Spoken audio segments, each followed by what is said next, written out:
প্রতিদিনের কথাবার্তায় এই ধরনের কথা প্রায়শই শোনা যায়। বাড়ির লোকেরা এই ধরনের কথা তাদের ছেলে মেয়ে বা আমরা প্রত্যেকেই একে অপরকে এই ধরনের কথাগুলো বলে থাকি।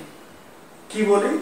যেন সন্ধে না হয়, যেন রাত না হয়, যেন দেরি না হয়, যেন বন্ধ হয়ে না যায়, এই ধরনের কথাগুলো বলি।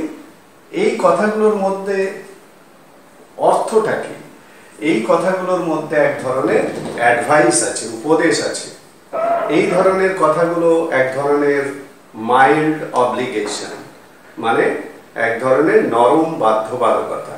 মানে আমাদেরকে মনে করিয়ে দেয়া হচ্ছে যে তোমাদেরকে এটা করতে হবে, মানে তোমাদেরকে দেরি করা চলবে না, তোমাদের রাত করা চলবে না, সন্ধে করা চলবে না, যাই হোক।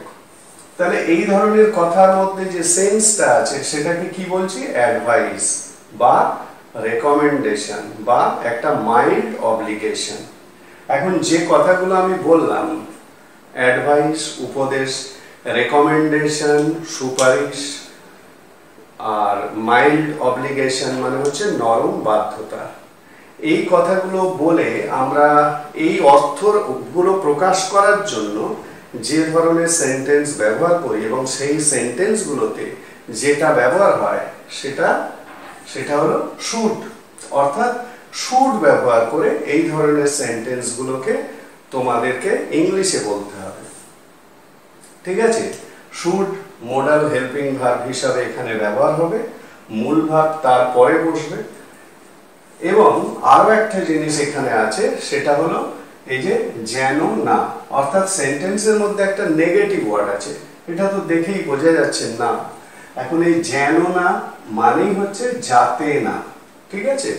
আমি যদি সেন্টেন্সটাকে যেন কথাটার পরিবর্তে যাতে ব্যবহার করি, তার মানে যাতে সন্ধে হয়ে না যায়, যাতে রাত হয়ে না যায়, যাতে দেরি হয়ে না যায়, যাতে বন্ধ হয়ে না যায়।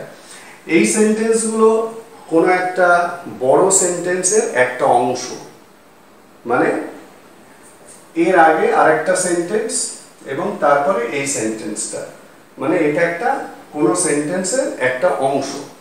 যাই হোক, তাহলে যাতে না বুঝতে পারলে যেন ইজ ইকুয়াল টু যাতে।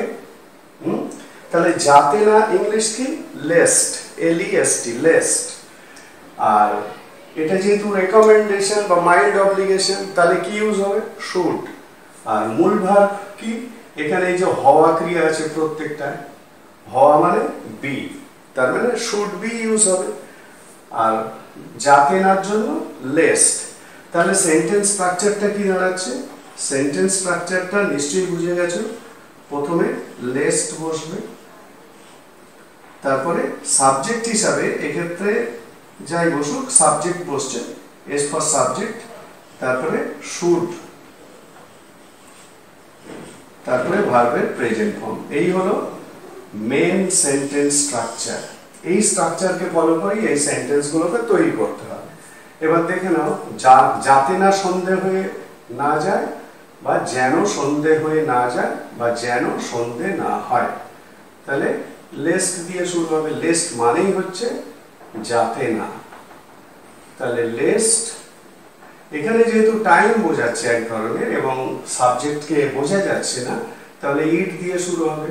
Least it should be, lest it should, আর এই যে হওয়া ক্রিয়া আছে এর জন্য be, lest it should be evening, lest it should be evening. Lest মানে যাতে না, বারবার বলছি। পরেরটা, যাতে না রাত হয়ে না যায়, বা যেন রাত হয়ে না যায়, বা যেন রাত না হয়, তাহলে লেস্ট ইট শুড বি, একই রকম হবে, প্রত্যেকের গঠনটা তো একই আছে। Lest it should be night. ঠিক আছে? এটাও টাইমকে বোঝাচ্ছে, ওই কারণে ইট দিয়ে সেন্টেন্স শুরু হচ্ছে। তারপরে মোরাল ভার্ব শুড, যেহেতু এটা এক ধরনের মাইল্ড অব্লিগেশন বা অ্যাডভাইস বোঝাচ্ছে। আর বি, বি এর বাংলা মানে হচ্ছে হওয়া, এই যে হয়ে কথাটা আছে এই জন্য বি। পরেরটা, যেন দেরি হয়ে না যায় বা দেরি না হয়, বা যাতে দেরি না হয়, lest it should be, lest it should be late. বোঝা গেল?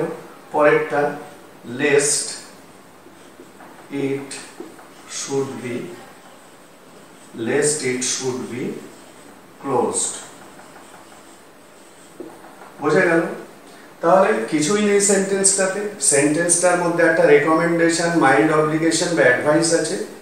সেই অ্যাডভাইস আছে বলেই মোরাল হেল্পিং ভার্ব হিসেবে শুড ইউজ হবে। তারপরে মূল ভার্ব যেটা আছে সেইটা বসবে V1 মানে প্রেজেন্ট ফর্মে। আর যাতে না যে কথাটা যেহেতু প্রত্যেকটা সেন্টেন্সে আছে, তাহলে যাতে নার জন্য লেস্ট। ঠিক আছে? তাহলে lest plus subject plus should plus ভার্বের প্রেজেন্ট ফর্ম, এটা হলো সেন্টেন্স স্ট্রাকচার।